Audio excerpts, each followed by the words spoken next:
Tuyo na ta. Sinsay gid boss. Kailangan jud na ko mahibalan mo pangan. Ano mo day? Baragay tanod mo dire? Dili boss, kami mga siga dire. Aw, tisa. Nakoy kwaon. Ay, tug-an na ang kroki do. Kita magsugot kung may mag-agi, may magpagay-gay sa itong lugar. Siyempre, di yun na ito napagihon, kaya man na ito nailhan. Ang lagi na siya real, kaya ito ang teritoryo diri ah.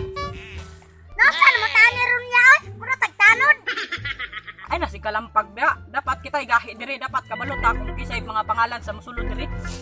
Tama mo daw nga, atong ilhondaan. Kaya kung na sila buhaton nga di maayo, pati yun kanila, kabalo na tadaan.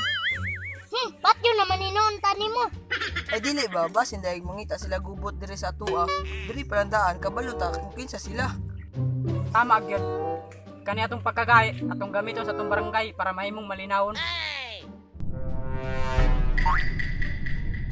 Oh, Duaro, kahit kay nilakwan oh.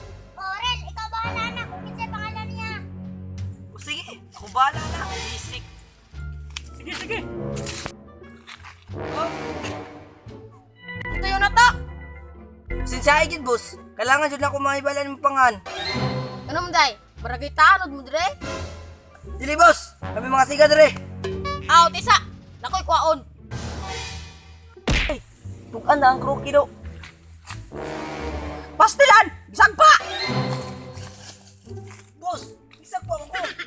Pastilan ng mataanan ni Wamay, lami! Ako ang tubi! Nag-asa magkabay kasi pangalan ni Wamay. Kano gani?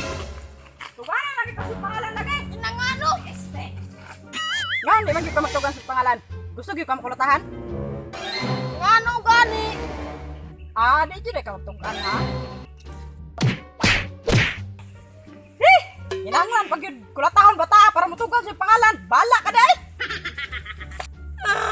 Inangano itong pangalan di kasabot.